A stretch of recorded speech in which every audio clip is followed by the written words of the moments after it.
Hola, bienvenidos a un nuevo episodio del podcast del Colegio Alemán de Cali. Soy Franci Quintero, profesional en salud ocupacional del colegio, y hoy hablaremos de un tema muy importante al interior de las empresas. Se llama seguridad basada en el comportamiento. Para ello nos acompaña una persona muy especial. Ella es psicóloga, especialista en psicología de la salud ocupacional. Les presento a Sandra Salazar. Muchísimas gracias por la invitación, Franci. Muy contenta de estar en este espacio para conversar sobre un tema que creo que es de muchísima utilidad para las empresas. Así es, Sandra. Bueno, digamos que al interior de las compañías casi siempre tenemos una situación, y es cómo podemos enfocar la seguridad hacia los colaboradores y que se pueda interiorizar como algo comportamental más que normativo, ¿sí? Entonces cuéntanos un poco, Sandra, desde todo tu bagaje y experiencia, ¿qué es la seguridad basada en el comportamiento? Claro que sí. Cuando hablamos de seguridad basada en el comportamiento, nos referimos a una forma de poder, de cierta manera, cambiar los comportamientos inseguros que tienen los trabajadores y con ello prevenir que aparezcan accidentes. La seguridad basada en el comportamiento tiene como premisa que nosotros como seres humanos tendemos a repetir patrones de comportamiento, y esos patrones de comportamiento a veces son rutinarios, es decir, los hacemos sin darnos mucha cuenta de qué es lo que hacemos. La seguridad basada en el comportamiento parte de cierta manera del análisis de esos comportamientos, de la interiorización de cierta manera de cuáles son esos actos o esos comportamientos inseguros que las personas realizan, y a partir de dicha identificación poder empezar a incorporar cambios de conducta y de esa manera impactar positivamente cambios que sean sostenibles en el tiempo. Ok, muchas gracias, Sandra. Siempre tenemos en seguridad y salud en el trabajo, o como bien se conoce en otros tiempos o en otras compañías, salud ocupacional, siempre ha sido un reto para los profesionales de salud ocupacional y de seguridad y salud poder sacar adelante el tema del uso de los elementos de protección personal. Sí, digamos que hay muchos rasgos comportamentales sobre el autocuidado, sobre el concepto de seguridad y de autoestima del trabajador ante el uso de esos elementos de protección personal. Entonces, yendo en esa misma vía, ¿de qué manera la seguridad basada en comportamiento tiene unas implicaciones importantes para que los trabajadores puedan como integrar, ¿sí?, todo lo que tiene que ver con el uso de elementos de protección personal hacia su cuidado? No tanto porque la norma lo diga o no tanto porque la persona de seguridad y salud en el trabajo está allí siempre vigilando, sino porque ellos lo tomen desde la manera como una conciencia. Totalmente de acuerdo. Justamente tú has dicho una palabra que es muy clave y es algo que tiene que ver con una especie de autoconcepto y de cierta manera también con un asunto que tiene que ver con el autoestima. Cuando nosotros hablamos de una cultura de autocuidado, tenemos que considerar que el autocuidado no es una actitud que yo desarrolle únicamente en mi espacio laboral. Es decir, cuando yo me cuido y de cierta manera integro el autocuidado en mi vida, no es algo que yo aplique únicamente del 8 a 5 o cuando esté como tal, digamos, en las instalaciones del colegio, sino que se trata prácticamente de un modo de vida. La persona que se cuida a sí mismo es una persona que lleva a cabo comportamientos seguros, que trata de mantenerse, digamos, a salvo en diferentes situaciones, tanto laborales como extralaborales. Es por ello que esto, digamos que el fomento del autocuidado es algo que tiene que tocar en últimas el ser de las personas. Si nosotros nos quedamos solamente en unos niveles más superficiales, en donde solamente les demos a ellos incentivos desde el cumplimiento de la norma, que estaríamos hablando de cierta manera de un comportamiento más heterónomo, si se quiere, en el sentido de que las personas hacen algo porque están en presencia de una autoridad, que es mucho de lo que pasa cuando estamos hablando de procesos de seguridad y salud en el trabajo. Las personas suelen cumplir porque tienen un alguien que está allí vigilando y de cierta manera también castigando cuando yo no llevo el implemento de protección personal o cuando cometo un acto inseguro y demás, pero no necesariamente lo hago cuando ya no me están observando. que es justamente lo que uno diría cuando alguien ya ha incorporado el asunto, se cuida, tiene prácticas seguras, entre ellas el uso de elementos de protección personal, inclusive en ausencia de alguien que esté observando. ¿Por qué? Porque ya tengo interiorizado el asunto como un tema que es autónomo, no heterónomo. Entonces creo que ese es un reto gigante para las empresas y pues muchas de las, digamos, de las actividades que se realizan están justamente encaminadas a que las personas no necesiten de cierta manera una autoridad, digamos allí como una suerte de policía, que esté permanentemente diciéndole al otro, digo, cuídese, póngase el elemento, póngase el casco, póngase los elementos de protección auditiva, sino que las personas lo hagan porque son conscientes de que es importante cuidarse y de que en últimas los mayores beneficiados con el cuidado de la salud son ellos mismos. O sea, no se trata de un asunto únicamente de indicadores de accidentalidad, de pérdidas de días, que claramente es una cuestión importante. Pero detrás de todo esto está básicamente la salud y posiblemente también la vida de una persona. Entonces es un tema que debe partir de cada colaborador. Súper, súper bien esa acotación, Sandra. También tengo una inquietud, bueno, más que inquietud, es como cómo podemos reforzar al interior de las empresas el tema de la seguridad basada en el comportamiento sin dirigir la atención o la responsabilidad solamente hacia el líder de seguridad y salud, ¿sí? ¿En qué sentido? En el sentido de cuando tenemos varias áreas de trabajo, cuando tenemos diferentes procesos, diferentes jefes de área, ¿sí?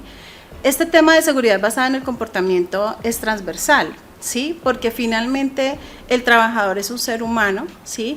Que no es como que tuvo una situación extralaboral en su hogar y entonces dejó el problema en el hogar y regresó al trabajo sin ningún tipo de inconvenientes y entonces como que entró desde cero, ¿sí? Es decir, somos seres integrales, somos seres humanos y eso nos hace vulnerables a que cualquier situación extralaboral pueda incluso influir dentro de nuestro comportamiento intralaboral, ¿sí?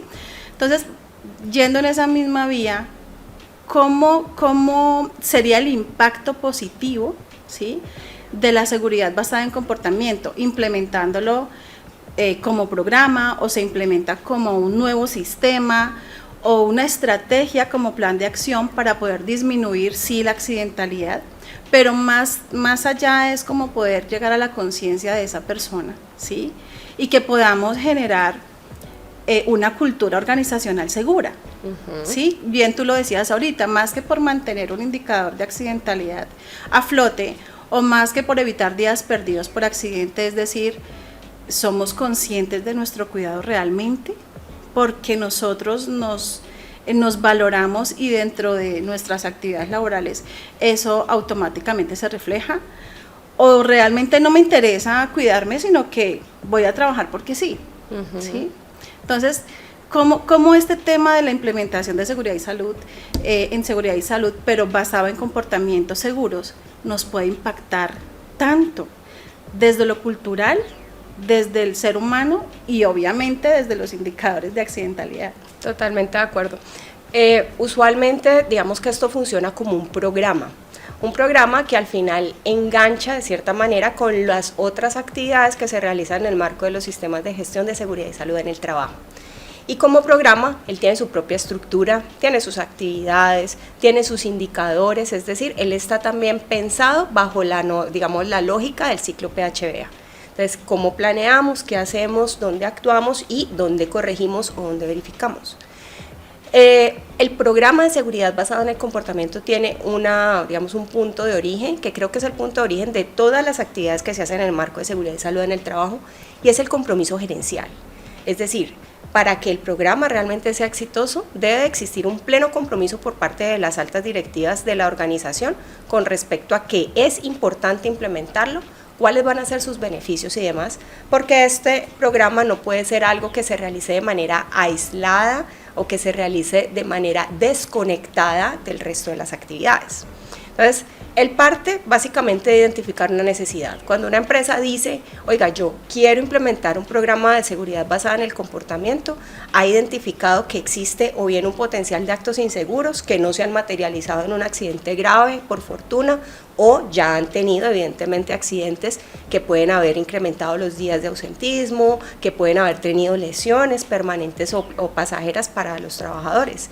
Y a partir de la identificación de esa necesidad se llevan a cabo una serie de actividades que incluyen la identificación o la observación de los comportamientos, los mecanismos para brindar retroalimentación positiva, que no es únicamente de parte de los líderes hacia las personas, sino entre todos. Es decir, que al final la comunicación en un programa de seguridad basada en el comportamiento es muy importante, no solamente desde la verticalidad del líder que me dice a mí, me corrige, no hagas esto, no hagas lo otro, sino también desde lo que me puede decir mi par en un momento de verdad, de decirme, oye, estás haciendo un acto inseguro, pilas con esto, y cómo yo de cierta manera también recibo eso desde la construcción en pos de mejorar ese comportamiento seguro y de evitar en determinado momento a tener una afectación a mi salud. Entonces, el programa incluye diferentes etapas, la observación, capacitar a la gente. Este es un programa que implica muchísima capacitación, que va desde la sensibilización de las personas de por qué es importante, acompañado con el desarrollo de estrategias en el sentido del reforzamiento de temas de autoestima, de comunicación, de empezar a generar conciencia sobre ciertos actos que yo realizo cotidianamente y como ya los tengo tan automatizados, ya ni siquiera me doy cuenta de que son actos que me ponen en riesgo, que creo yo que es mucho de lo que pasa cuando las personas se accidentan, ¿sí? O sea, tú lo sabes como profesional en seguridad y salud, que muchos de los accidentes tienen como raíz una causa humana que usualmente está relacionada con que me confío, o sea, me confío mucho o me distraigo y entonces hago ya las cosas de una manera, de cierta manera, sin conciencia. Entonces, este es un programa que hace un llamado justamente a estar mucho más conscientes de lo que hago, por qué lo hago, cómo lo hago y cómo debería hacerlo. Y para ello todos, digamos que al final es una suerte de sinergia en el sentido de que la conciencia de todos los trabajadores que son capacitados, que están sensibilizados sobre la importancia del programa, termina por tener un efecto que es, digamos, muy enriquecedor para la empresa y que en últimas termina por formar hábitos. Cuando hablamos de cultura organizacional, estamos hablando básicamente justamente de eso, de significados compartidos, de hábitos que vamos generando como colaboradores, en este caso del colegio. Y esos hábitos se van generando a través de la repetición. Ahí es donde podemos empezar a decir que existe claramente una relación entre implementar este tipo de programas, que no se queden solamente allá en una actividad de seguridad y salud en el trabajo, sino que al final también tengan una relación con el tipo de cultura que nosotros como colegio queremos implementar. Perfecto. Muchas gracias, Sandra. Dijiste dos cosas súper importantes que me parece chévere que lo podamos profundizar un poquito. Uno de ellos tiene que ver cómo mi par, mi compañero, que puede estar en mi nivel porque está a mi mismo cargo, ¿sí? Entonces, a veces podemos decir, yo soy más receptiva con las órdenes de mi jefe, pero si mi compañero me corrige frente a algo que yo no estoy haciendo de manera correcta o adecuada, como un acto inseguro, entonces no lo valido, ¿sí? No lo valido porque es que él no es mi jefe o no lo valido sencillamente porque no veo en él la autoridad para que me corrija, ¿sí? Eso es súper importante porque allí, digamos que tenemos un insumo grande para poder hacer reportes, ¿sí? Es decir, de pronto el colaborador del área que es un líder o es un supervisor o es una persona que posiblemente no tenga un cargo especial dentro del grupo de trabajo, dentro del equipo de trabajo, pero que es una persona que suele ser una persona con comportamientos seguros, ¿sí? Entonces, es visto muchas veces como el que, vamos a decirlo en términos muy coloquiales, el sapo del grupo, ¿sí? Que lo podemos escuchar muy comúnmente en las empresas. Entonces, allí eso muchas veces genera cierta rivalidad o ciertos conflictos dentro del mismo grupo de trabajo, ¿sí?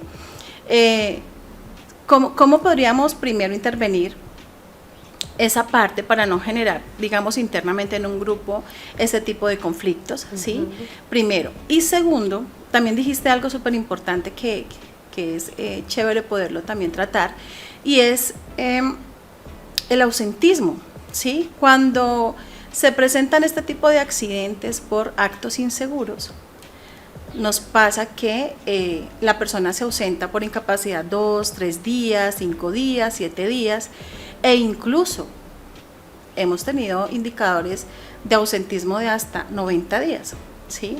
90 días perdidos en un proceso productivo por un acto inseguro, ¿sí? Entonces, ¿cómo afecta tanto el proceso? No solamente desde la parte organizacional, sino desde la parte productiva del proceso.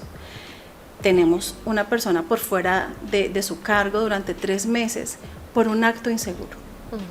¿Sí? Es decir, ¿cómo este programa de seguridad basado en el comportamiento lo podemos expandir tanto y lo podemos aprovechar tanto para poder empezar a disminuir todo este nivel de ausentismo que afecta claramente la productividad de los procesos? Y yo pienso, Franci, que no es solamente la productividad del proceso en últimas, porque hay muchas más consecuencias con respecto justamente a ese ausentismo, sobre todo los ausentismos largos. Y es que cuando falta una persona, pues indiscutiblemente otra persona se sobrecarga, o el mismo proceso empieza a hacerse de una manera que puede ir en contra a veces de la misma calidad y afectar incluso la imagen del colegio, es decir, que la implicación es muy, muy grande. Ahora bien, cuando tú me decías ahorita hace un rato cómo hacer para que dentro del programa haya una validación de esa retroalimentación que me puede hacer un compañero y demás, la clave de todo este asunto es capacitación, es sensibilización. O sea, es diferente si alguien de la nada viene y mi compañero me dice o me corrige sobre algo que yo no estoy haciendo, claramente eso puede generar lo que tú estás diciendo, el conflicto, la rivalidad, pero usted quién es, cómo así, usted no es mi jefe, usted no me manda. Entonces, creo que la clave aquí es que todos entiendan dentro de la organización que estamos en un proceso de generación de cultura del autocuidado y que esa generación de cultura del autocuidado implica que yo esté en, digamos, en una disponibilidad y en una apertura para que otra persona me pueda en determinado momento, desde una posición constructiva y asertiva, decirme, oye Sandra, te estás equivocando en algo, estás haciendo algo de una manera adecuada. Por eso uno de los, digamos, de los principales temas que hay que abordar con mucho énfasis en el programa de seguridad basada en el comportamiento es el asunto de la comunicación, porque hay de formas a formas. Tú sabes que al final el asunto de la comunicación no es tanto lo que digo, sino cómo lo digo, ¿sí? La comunicación es esencialmente no verbal, paraverbal. Entonces, con mi postura, con mi tono, con mi gesticulación, etcétera, de cierta manera puedo opacar incluso el mensaje que esté dando con palabras. Entonces, es muy clave enseñarle a la gente a decir las cosas. Entonces, yo puedo corregirte, pero ¿cómo te corrijo? Dependiendo de cómo lo haga, tú lo recibirás bien, lo recibirás mal. Entonces, creo que el programa arranca justamente es por allí. Darnos cuenta de que todos estamos allí para darnos apoyo, concientizarnos entre todos, porque vuelvo y te digo, no tenemos como seres humanos la capacidad de cierta manera de observarnos a nosotros mismos. Entonces el otro es el que nos está viendo, o sea, el otro es el que se da cuenta, oye, estás haciendo esto, mira que haces esto, dices esto. Hay muchas cosas que a veces te dicen, tú dices, ¿en serio? Yo no me había dado cuenta, porque no nos relacionamos con espejos. Entonces ahí está el otro para validarnos, el tema es cómo lo hace. Entonces ahí viene es cómo formo yo a la persona para que haga como tal esa validación. Al final del ejercicio, Franci, el tema, digamos, los programas de seguridad basada en el comportamiento tienen un impacto grandísimo en muchos niveles.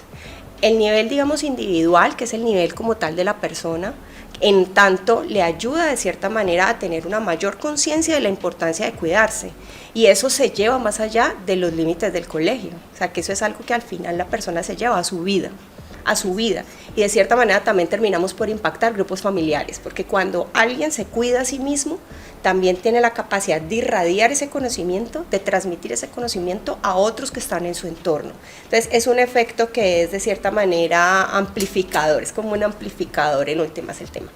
Pero adicionalmente a ese impacto a nivel individual está el impacto a nivel organizacional, que viene por el lado de las pérdidas que tú mencionabas ahorita, en días, en calidad, en salud, etcétera. Entonces, al final, el impacto de este tipo de programas es un impacto que es grandísimo para las compañías, y justamente por ello es que hay tanto interés en implementar este tipo de programas.